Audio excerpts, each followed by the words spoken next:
حضرت عمر کیا کہتے تھے؟ یا رسول اللہ اجازت دے میں اس گستاخ کا گلا کاٹوں.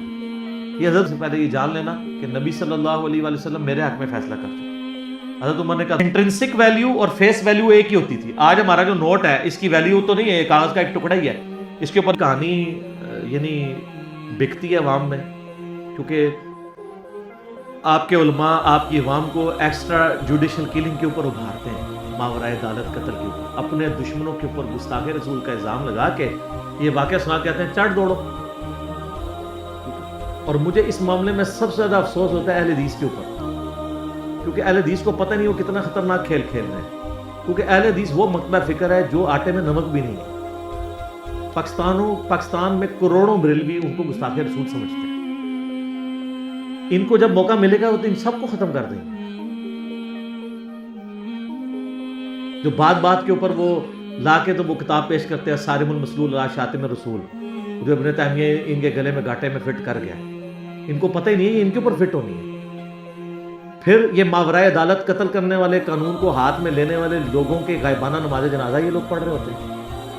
یہ اپنے جنازے پڑھ رہے ہیں، یہ ذہن میں رکھیے گا. یہ لوگ دوبارہ اگر زندہ ہو جائیں نا، جن کے آپ جنازے پڑھ رہے ہیں، اور ان سے پوچھیں کہ اہل حدیث کیا ہو، کہیں گے ہمیں موقع ملے تو انہیں بھی برسٹ مارے ہیں. گستاخ سمجھتے ہیں. تو آپ ان لوگوں کے جنازے پڑھ رہے ہیں جو آپ کو شہادت کے درجے پہ فائز کرنے کے لیے بےتاب ہیں. تو آپ کس چیز کو سپورٹ کر رہے ہیں؟ اور اس میں پلی اسی حضرت عمر کے واقعے سے لی جاتی ہے. بالکل غلط ہے. اس کے اگینسٹ بخاری مسلم میں درجنوں واقعات ہیں کہ نبی علیہ السلام کی موجودگی میں جب کبھی بھی اس طرح کا ایشو ہوا تو حضرت عمر کیا کہتے تھے؟ یا رسول اللہ اجازت دے میں اس گستاخ کا گلا کاٹوں. یہ حضرت عمر کی بھی توہین کر رہے ہیں.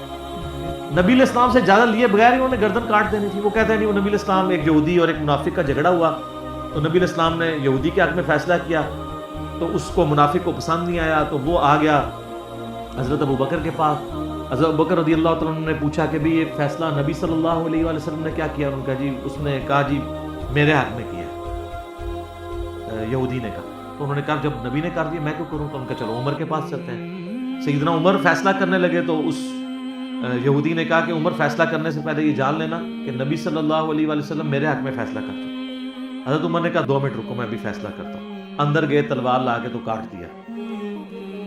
یہ حضرت عمر کے مزاج میں بیٹھتی ہے بات. حضرت عمر نے چاہیے تھا کہ 2 منٹ یہیں رکو، میں نبی علیہ السلام سے پوچھ کے آتا ہوں اس کا کیا کروں. کیونکہ بخاری مسلم میں یہی کچھ ہے. آپ کی تو ہے کہانیاں. یہ کس حدیث کی کتاب میں کہانی لکھی ہوئی ہے؟ یہ تفسیر ابن کثیر میں بھی انہوں نے لکھی ہے اور لکھا ہے یہ بے سند روایت ہے. انہوں نے خود جرح کی ہے اس کے اوپر. اور اس سے بڑھ کر صحیح بخاری میں اس آیت کا شان نزول موجود ہے کہ حضرت زبیر رضی اللہ تعالیٰ عنہ اور ایک منافق کا آپس میں جھگڑا ہوا تو نبی صلی اللہ علیہ وآلہ وسلم نے جب کرائم دیکھے تو حضرت زبیر کے حق میں فیصلہ کر دیا. تو اس منافق نے کہا، منافق تھا نا، اوپر سے مسلمان تھا، اس نے کہا یا رسول اللہ آپ نے اپنے پھوپھی زاد لڑکے کو سپورٹ کرتے ہوئے فیصلہ اس کے حق میں کیا ہے، ناانصافی کی. یہ صحیح بخاری میں موجود ہے اس آیت کے کانٹیکسٹ میں. اس پہ پھر سورہ نساء کی آیت نمبر یہ 65 ہے جو یہ کہتے ہیں آیت بھی نازل ہوئی. وہ ایدے تو نہیں نازل ہوئی. جس محمد لوکی کلمہ پڑھ دے وہ محمد اور تے محمد رسول اللہ اور. یہ آیت کدھر اور نازل ہوئی ہے. سورہ نساء آیت نمبر 65 فلا وربک لا یؤمنون حتی یحکموک فیما شجر بینہم. اے نبی مجھے تیرے رب ہونے کی قسم. یہ انداز محبت دیکھ.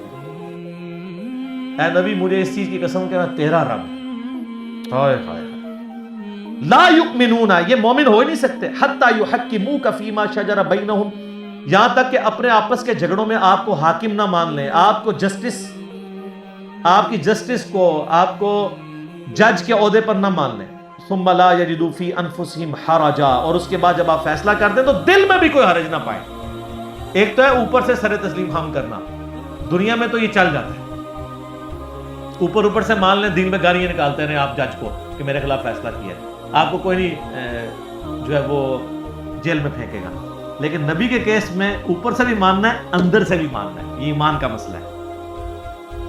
مما قضیت، جو آپ فیصلہ کر چکے ہیں، وہ یسلموا تسلیما، اور وہ سر تسلیم خم نہ کر دیں. تو یہ اس منافق کے بارے میں نازل ہوئی تھی. اس میں کوئی قتل کا ذکر نہیں، وہ تو واقعی کچھ اور ہے. انہوں نے یہ والا پکڑا بخاری مسلم میں حدیث ہے، جب ابن ابی بلتا نے نبی علیہ السلام کی مخبری کر دی تھی فتح مکہ سے پہلے، مشرکین عرب کو خط لکھا اس کے اگینسٹ جو ہے وہ مجھے میرے بیوی بچوں کو وہاں پہ امان دے دینا، تو نبی علیہ السلام کو اللہ نے بتا دیا، آپ نے حضرت علی کو، حضرت زبیر اور کچھ اصحاب کو بھیجا کہ فلاں عورت ہے، اس کے پاس وہ خط ہے، وہ مکے والوں کے پاس نہیں پہنچنا چاہیے، وہ پہلی تیاری کر لیں گے۔ سیدنا علی نے اسے پکڑ لیا راستے میں اور کہا کہ وہ خط دے، اس نے کہا میرے پاس کوئی ایسا خط نہیں ہے۔ تو حضرت علی نے کہا کہ مجھے اگر آخری ریزارٹ کے طور پہ تمہارے کپڑے بھی اتروانے پڑے میں اترواؤں گا، وہ خط دو، کیونکہ جس شخص نے مجھے خبر دی ہے نہ وہ جھوٹا ہے اور نہ وہ جھوٹا ہے جس نے اسے خبر دی۔ اللہ عز و جل اور محمد رسول اللہ صلی اللہ علیہ وآلہ وسلم۔ پھر اس عورت نے اپنا جوڑا کھول کے تو خط دے دیا۔ اب وہ خط آیا حضور کی بارگاہ میں تو آگے ریاکشن پھر تھا۔ حضرت عمر نے کہا یا رسول اللہ اجازت دے اس منافق کی گردن کاٹی نہیں ہے، اجازت مانگی۔ میں آپ کو حضرت عمر کی ایک نیچر بتا رہا ہوں، ان میں وہ ایکسٹروورٹ ضرور تھے لیکن ایکسٹرا جوڈیشل کلنگ کرنے والے نہیں تھے، نبی علیہ السلام کی تربیت یافتہ تھے۔ آپ فرمایا عمر چھوڑ دو، تمہیں نہیں پتا بدری صحابہ کہ اللہ نے اگلی پچھلی غلطیاں معاف کر دی، یعنی وہ دنیا سے مغلوب ہوا تھا، اگرچہ ہے اس کی غداری منافقت تھی، نبی کے ساتھ غداری اور کیا ہو سکتا۔ اس پہ امام بخاری نے باب باندھا کہ اگر کوئی تعویل کی غلطی کی وجہ سے کسی کو منافق کہہ دے تو اس پہ کفر کا فتویٰ نہیں لوٹتا۔ یہ جو اکثر کہتے ہیں نا جی وہ صحابہ کو کافر کہنے والا کیا خود کافر ہو جائے گا، وہ مسئلہ میں نے اس میں ایڈریس کیا ہوا ہے۔ اگر کوئی تعویل کی غلطی کی وجہ سے ایسا کوئی معاملہ کرتا ہے کفر اس کی طرف نہیں لوٹتا، یہ بڑا سینسٹیو ایشو ہے۔ یہاں پہ حضرت عمر نے ایک بدری صحابی کو منافق کہا، اس میں حدیث میں نہیں آتا آپ نے کہا کہ عمر تم نے منافق ہے، اور بخاری مسلم کی حدیث ہے جو کسی کو کافر کہے تو فتویٰ اس کی طرف لوٹ آتا ہے، تم بھی توبہ کرو۔ آپ کو پتا تھا اس نے اپنی محبت میں یہی سمجھا ہے، اور اس نے منافقت کی وجہ سے ایسا نہیں کیا، دنیا کی محبت میں مغلوب ہو کے کیا۔ آپ علیہ السلام نے اسے بینیفٹ آف ڈاؤٹ دے دیا، لیکن وہ آپ ہی دے سکتے تھے۔ آج اگر کوئی دو نمبری کرے گا اس پہ قانون لاگو ہوگا، اگر کوئی غداری کرے گا اس کو پھر سزا بھگتنی ہوگی۔ اس طرح کے ایشوز جو ہے نا وہ ان کو بڑا دقت نظر سے علمی طور پہ دیکھنے کی ضرورت ہے۔ آپ کو پتہ نہیں ہے، آپ یہ حضرت عمر والا واقعہ میں دیکھتا ہوں اہل حدیث بھی سناتے ہیں بڑے شوق سے، ان کی انٹینشن بری نہیں ہوتی، وہ تقلید کے خلاف نبی علیہ السلام کی اتباع کو پروموٹ کرنے کے لیے وہ کہتے ہیں جی حضرت عمر آج زندہ ہوتے ہیں۔ میں نے تو مولویوں کے یعنی خود تقریریں سنی جس میں انہوں نے کہا ہے، ایک دو تقریروں میں نے اس واقعے سے نہیں ویسے کہا، وہ کہتے ہیں کہ جی آج اگر یہ زندہ ہوتے تو سارے حنفیوں کے گلے کاٹ دیتے ہیں جو امام حنیفہ کی تقلید کر رہے ہیں نبی علیہ السلام کو چھوڑ کے۔ وہ ان کو پتہ نہیں کتنا خطرناک کام کر رہے ہیں۔ احمد بریلوی صاحب نے فتاوی رضویہ میں لکھا ہے رافضیوں کو وہابیوں سے بڑا گستاخ سمجھنا رافضیوں پر ظلم ہے، کیونکہ رافضی صحابہ کے گستاخ ہیں اور وہابی رسول اللہ کے گستاخ ہیں۔ ہاں پڑھو غائبانہ نماز جنازہ اپنے ہوتے ہیں۔ اب وہ ایک ڈاکٹرائن کھڑی کی ہے، اینڈ رزلٹ بالکل ٹھیک نکالا ہے۔ جب ڈاکٹرائن یہ ہوگی نا کہ وہابی گستاخ رسول ہیں اور رافضی گستاخ صحابہ ہیں، پھر اینڈ رزلٹ یہی ہے کہ رافضی چھوٹے مجرم ہیں اور وہابی بڑے ہیں۔ اور وہابی کس کو کہتے ہیں؟ اعلیٰ حضرت جب وہابی کہہ رہے ہوں تو دیوبندی اور اہل حدیث کو ملا کے وہ وہابی کہتے ہیں۔ مجھے ایک اہل حدیث عالم کا فون آیا، آپ کو پتہ جب ایک ایکسٹرا جوڈیشل کلنگ ہوئی ایک سابقہ پنجاب کے گورنر کے ساتھ، اس نے جو کچھ خباثت کی وہ ایک الگ بات، لیکن ایکسٹرا جوڈیشل کلنگ کے میں خلاف۔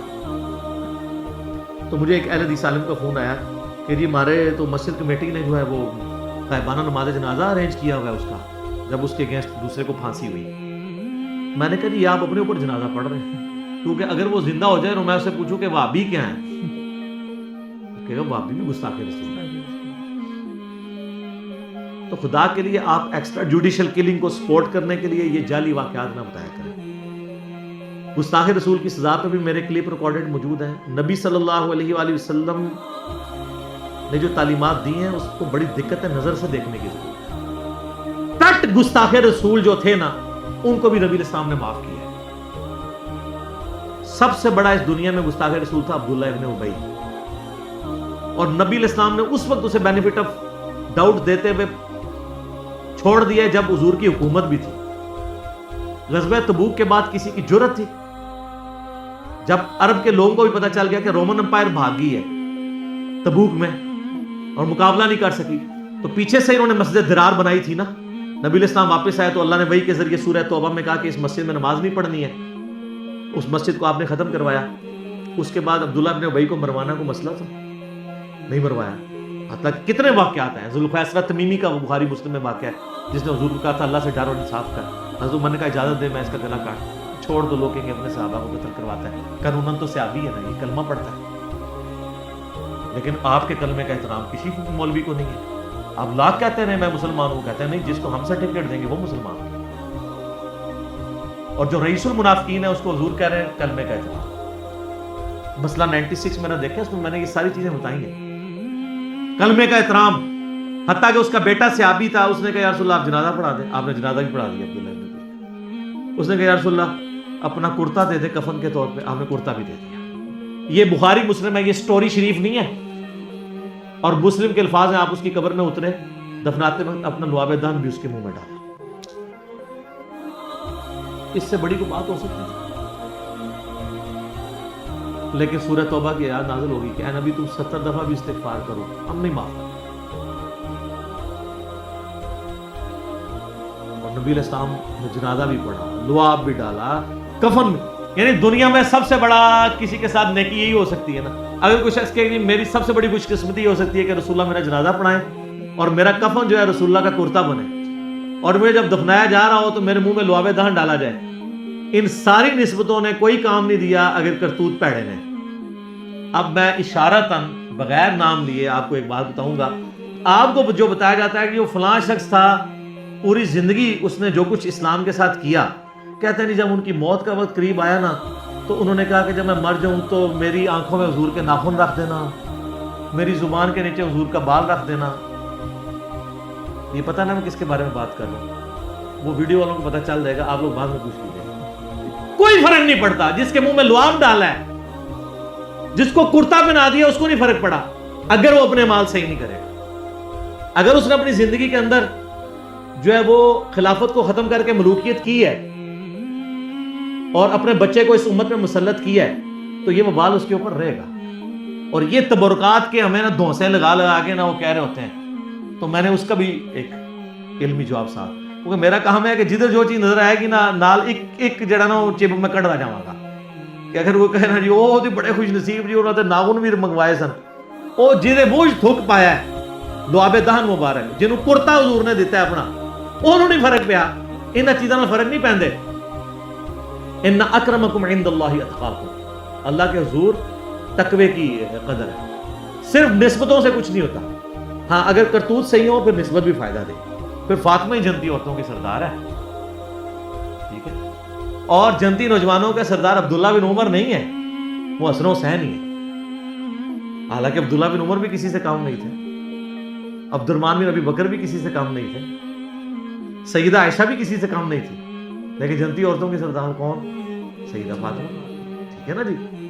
اور یہ تو بخاری مسلم میں ہے کہ فاطمہ میری بچی جنتی عورتوں کی سردار ہے, اور میرے مرنے کے بعد میرے اہل بیت میں سب سے پہلے مجھے آ کے ملے گی. اسی پہ حضرت فاطمہ پھر خوش ہو گئی تھی, جو ایک بات کہی تو رو پڑی, رونے والی آپ نے اپنی وفات کی خبر دی تھی. تو یہ بخاری مسلم دونوں میں دی. نسبت فائدہ دے گی جب آپ کے اعمال درست ہو. جب اعمال درست نہیں تو آپ بے شک کہتے رہے, شاہ جی تسی بھی کہتے رہو کہ اے امتی نے, دوسرے شاہ صاحب اج نہیں بیٹھے, وہ کہتے ہیں امتی, وہ اسی تواڈے امتی نہیں شاہ جی, اسی نبی صلی اللہ علیہ وسلم دے امتی ہیں. تو یہ نسبت تب آپ کو کام آئے گی جب آپ کے کرتوت بھی وہ ہوں گے. امتی ہو تے سوٹے سارے دن بہ کے مارتے رہتے ہو درباراں تے, ساری بھنگ تسی بیچو ہیں جی, اور پھر سانوں کہندے ہو جی جناب اسی تے جنت دے دروازے تے کھلوتا ہونا, تانوں آخر ہی بھیجنا ہے جی. یہ کہہ رہے ہوتے ہیں, اعلانیہ کہہ رہے ہوتے ہیں کہ جناب جنت دے دروازے تے اسی کھلوتا, اور جنت دے دروازے تسی نہیں کھلوتا ہونا. وہ صحیح حدیث موجود ہے فضائل صحابہ میں کہ سیدنا سلمان فارسی کہتے ہیں کہ حوض کوثر پہ سیدنا علی, حسن, حسین اور سیدہ فاطمہ ہو, وہ ان کے لیے, وہ آپ لوگ نہیں ہیں, ٹھیک ہے. آپ کا اور اسٹیٹس ہمارا برابر ہی ہے اس حوالے سے, امتی ہونے کے اعتبار سے. باقی تو ہم سرسی کہنے ہیں صلاۃ بر محمد و آل محمد, اللہم صلی علی محمد و آل محمد. ٹھیک ہو گیا. علی بھائی اگلا سوال ہے, آج کل دیندار اور دنیا دار دونوں لوگ ہی جب کبھی کوئی ہاؤسنگ کالونی سٹارٹ ہوتی ہے تو پیسہ لگا کر فائلوں کا کاروبار شروع کر دیتے ہیں. مقصد مکان بنانا نہیں ہوتا بلکہ منافع کمانا ہوتا ہے. اس کا اینڈ رزلٹ یہ نکلتا ہے کہ عام آدمی کے لیے پلاٹ خریدنا آلموسٹ ناممکن ہو جاتا ہے. کیا یہ کاروبار حلال ہے؟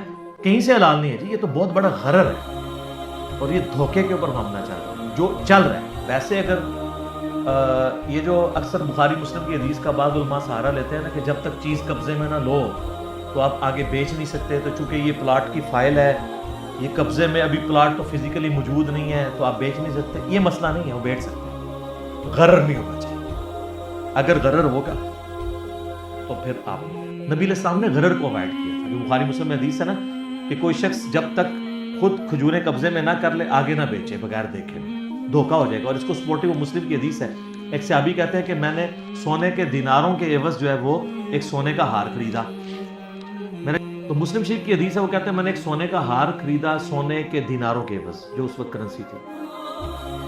جب میں نے اس کو کھولا تو اس میں اس سے زیادہ سونا تھا جتنے کے میں نے دینار دیے ہوئے تھے، کیونکہ اس وقت انٹرنسک ویلیو اور فیس ویلیو ایک ہی ہوتی تھی۔ آج ہمارا جو نوٹ ہے اس کی ویلیو تو نہیں ہے، کاغذ کا ایک ٹکڑا ہی ہے، اس کے اوپر لکھا ہوتا ہے نا کہ اسٹیٹ بینک کی جو ہے وہ ضمانت سے جاری شدہ حاملے حاضہ کو مطالبہ پر ادا کرے گا، یعنی جو اس کو پوزیس کیے ہوئے نوٹ کو اس کو اسٹیٹ بینک اس کے ایکویولنٹ سونا دے گی، ایسے کوئی نہیں دے سکے کہ اسٹیٹ بینک میں آج کل خالی ہے۔ اچھا، لیکن سونے کے ایکویولنٹ یہ کرنسی ہے، اس کی اپنی ورث نہیں ہے، کاغذ کا ایک ٹکڑا ہے۔ اگلے زمانوں میں جو سونے کا سکہ ہوتا تھا وہ خود سونے کا ہوتا تھا، اس کی اپنی ورث ہوتی تھی۔ سونے کے سکے کو دینار کہتے تھے اور چاندی کے سکے کو درہم کہتے تھے۔ ایک دینار کے اندر 10 درہم آتے تھے اور 20 دینار کا 7.5 تولے سونا بنتا تھا اس زمانے میں، اسی سے بھی نصاب نکالا گیا نا۔ بہرحال پچھلے دنوں میرا کلپ بھی ریکارڈ ہوا ہے کہ حق مہر کتنا ہونا چاہیے، اس میں میں نے ساری کیلکولیشن بتائی ہے۔ اب وہ غرر ہو گیا نا، مسلم شریف میں حدیث ہے کہ وہ جب وہ کہتا ہے میں نے وہ ہار توڑا تو اس میں سے سونا زیادہ نکلا ان دیناروں کے عوض جو میں نے دے کے خریدا تھا، تو نبی علیہ السلام نے فرمایا کہ کوئی شخص بھی جب تک اس کو کھول نہ لے، سونے کو الگ کر کے تول نہ لے، تو اس طرح کاروبار نہ کرے، کیونکہ وہ دھوکا ہو گیا نا اس کے ساتھ۔ اس نے سونے کے بدلے سونا تو سود ہو گیا، اس کے برابر، اس لیے وہ بخاری مسلم میں آتا ہے نا کہ سونے کا کاروبار 10 بدست کرنا ہے آپ نے، ایکویلنٹ۔ اور اس میں پھر وہ حضرت معاویہ والا واقعہ بھی مسلم شریف کا آ جائے گا، وہ آپ پمفلٹ میں پڑھ چھوڑ پہلی بہت ادھر بھی یہ جھگڑا ہوا تھا صحابہ کرام کو کہ انہوں نے چاندی اور سونے کے برتن فوجیوں کا تھا تنخواہوں میں لے لو۔ عبادہ ابن صامت کھڑے ہوئے تو انہوں نے کہا کہ یہ تو حرام ہے، نبی علیہ السلام نے منع کیا۔ انہوں نے آگے سے جواب دیا ہم بھی حضور کے ساتھ ہیں، ہم نے تو کبھی ایسی حدیث نہیں سنی۔ انہوں نے صرف یہ کہا، باقی سب لوگوں نے اپنے برتن واپس کر۔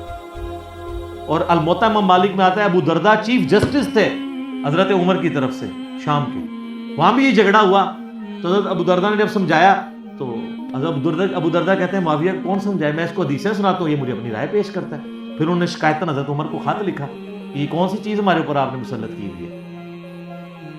پھر انہوں نے حضرت معاویہ کو خط لکھا کہ یار مطلب یہ سینئر صحابی یہ حدیث بیان کر رہے ہیں، مانو تو حنفی شروع سے ہی رہے ہیں حدیث کو نہ مانو۔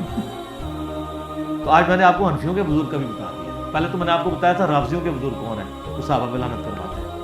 آج آپ کو حنفیوں کا بزرگ بھی بتا دیا جو حدیث کے مقابلے میں یہ ساری حدیثیں میں نے اس میں ڈالی ہوئی ہیں۔ اس میں صحیح مسلم میں الفاظ ہیں، عبادہ ابن صامت کہتے ہیں اللہ کی قسم مجھے اندھیری رات میں جنگل کے اندر بھی معاویہ کے لشکر سے الگ ہونا پڑے تو مجھے یہ گوارا ہے، لیکن جو کچھ میں نے رسول اللہ سے سنا ہے میں اس سے نہیں ہٹ سکتا۔ آپ نے اس طرح کا کاروبار منع کیا ہے جب تک کہ وہ ایکویلنٹ نہ ہو۔ انہوں نے کہا تنخواہ لینی اپنی مرضی کے برتن اٹھا لو۔ اب ایک بندے کی اگر 3 تولے سونے کی تنخواہ ہے اور وہ 5 تولے کا برتن اٹھا لے بغیر تولے ہوئے تو یہ مسلمانوں کا مال غنیمت میں لوٹ مار جاری ہے نا، تو انہوں نے مخالفت کی تھی۔ تو غرر نہیں ہونا چاہیے۔ تو وہ بات کہاں سے کہاں نکل گئی، یہ فائلوں کے کاروبار میں بھی کیا ہوتا ہے، یہ غرر ہی ہو رہا ہے۔ ایک ہاؤسنگ اسکیم لانچ ہوتی ہے، وہ کرتے کرتے لاکھوں میں فائل ہی بکتی رہتی ہے، فائل در فائل، فائل در فائل۔ یہ حکومت کو اس کا نوٹس لینا چاہیے۔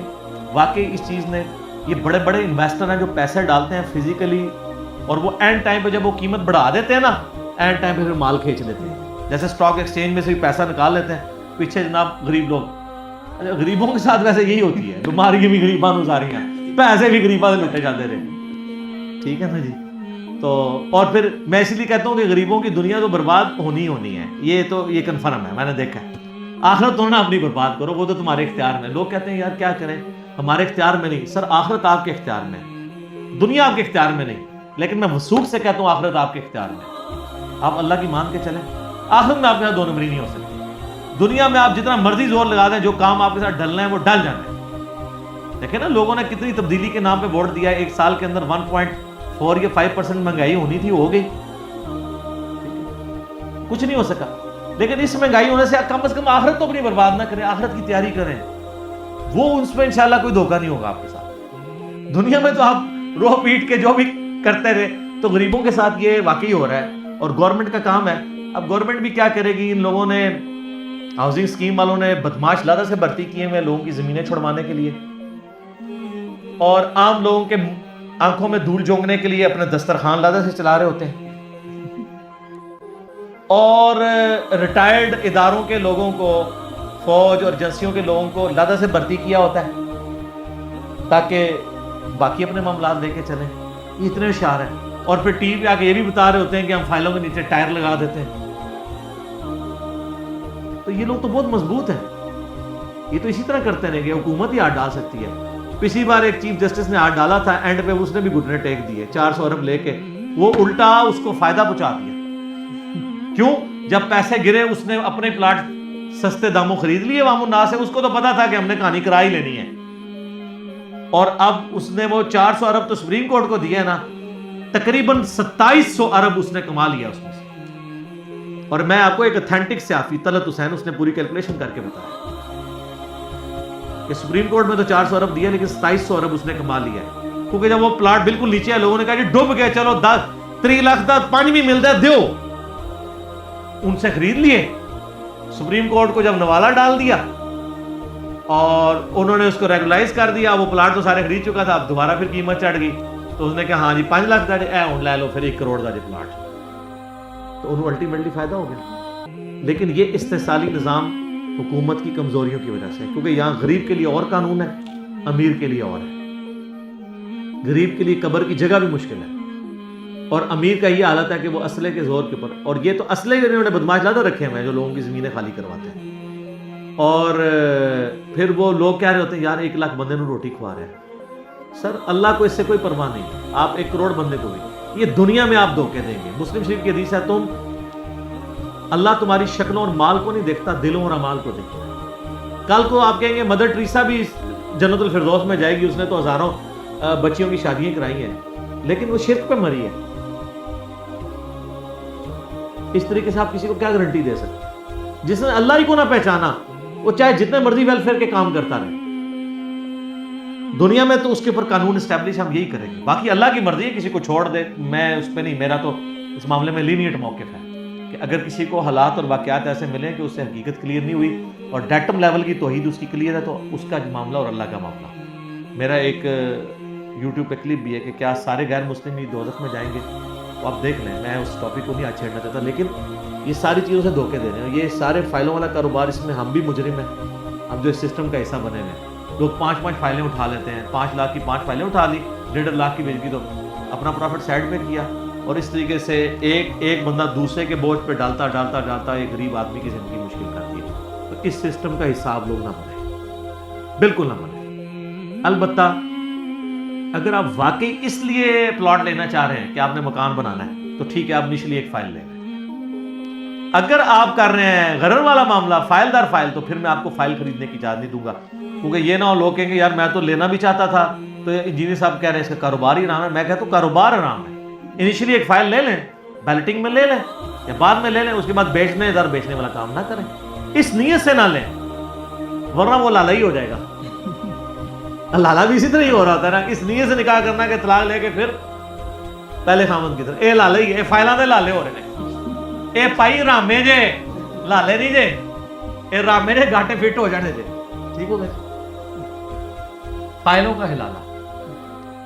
علی بھائی اگلا سوال ہے, عموماً سنی اور شیعہ دونوں کے پلیٹ فارم سے اللہ کے نبی صلی اللہ علیہ وآلہ وسلم کے لیے سرکار دو عالم کا ٹائٹل استعمال کیا جاتا ہے, کیا یہ ٹائٹل درست ہے؟ اگر ہاں تو دلیل بھی دے دیں. ٹائٹل تو دیکھیں, کسی بھی ٹائٹل کو ڈیٹیکٹ کرنے کے لیے قرآن و سنت کے دلائل چاہیے ہوتے ہیں. ایگزیکٹ اس ٹائٹل کا قرآن و سنت میں ہونا ضروری نہیں ہے. مثلا ہم نے ایک بہت بڑا ٹائٹل ہے جو نبی صلی اللہ علیہ وآلہ وسلم کے لیے ڈیٹیکٹ کیا ہے, امام الانبیاء.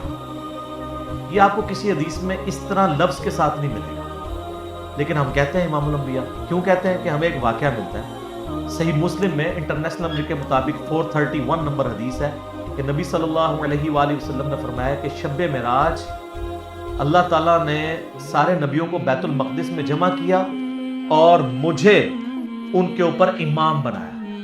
جبرائیل نے مجھے کہا کہ آپ ان کی امامت کروائیں. اب نبی صلی اللہ علیہ وآلہ وسلم نے شب معراج انبیاء کی امامت کروائی ہے تو ظاہر ہے ہم اس کی وجہ سے ان کو امام الانبیاء کہتے ہیں. یہ ہم نے ڈیڈکٹ کر لیا. اچھا, ہم نبی صلی اللہ علیہ وآلہ وسلم کے لیے لفظ استعمال کرتے ہیں شافع محشر.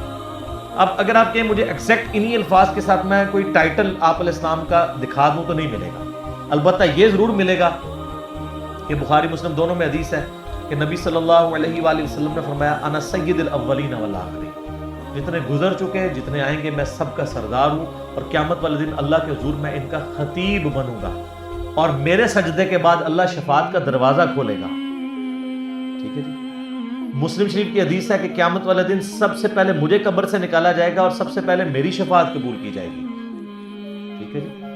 مسلم شریف کی حدیث ہے کہ اللہ تعالیٰ نے مجھے 6 خوبیاں ایسی دی ہیں جو مجھ سے پہلے کسی پیغمبر کو نہیں دی ہیں.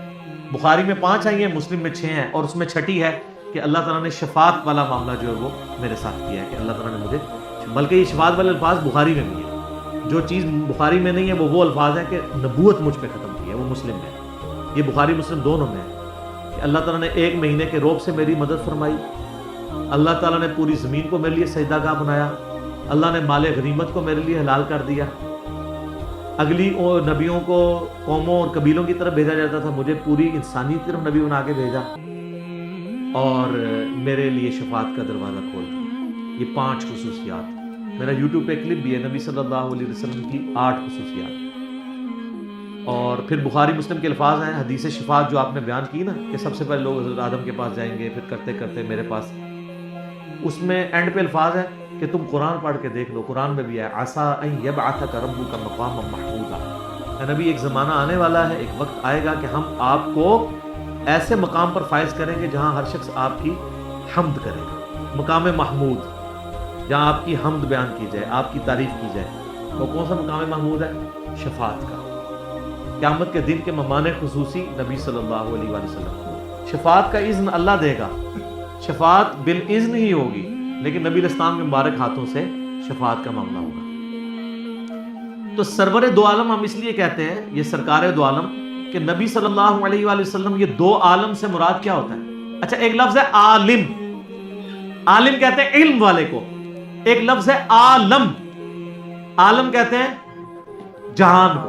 تو یہ لفظ ہے سرکار 2 عالم کہ نبی علیہ السلام ایک رسپیکٹیبل پرسنالٹی ہیں دونوں جہانوں میں. تو کیوں نہیں ہے سر؟ دنیا میں بھی ہیں. دنیا میں تو ہم سب کو پتہ ہے, میں نے تو آخرت کی ساری باتیں گنوا دی ہیں. تو دنیا میں تو آپ صلی اللہ علیہ وآلہ وسلم کی کتنی خصوصیت ہیں. وما ارسلناک الا رحمۃ للعالمین وما ارسلناک الا کافۃ للناس بشیرا ونذیرا انا ارسلناک شاہدا ومبشرا ونذیرا وداعیا الی اللہ باذنہ وسراجا منیرا. اور سب سے بڑھ کر ان اللہ وملائکتہ یصلون علی النبی یا ایھا الذین آمنوا صلوا علیہ وسلموا تسلیما. اللهم صل علی محمد وعلی آل محمد کما صلیت علی ابراہیم وعلی آل ابراہیم انک حمید مجید. اللهم بارک علی محمد وعلی آل محمد کما بارکت علی ابراہیم وعلی آل ابراہیم انک حمید مجید.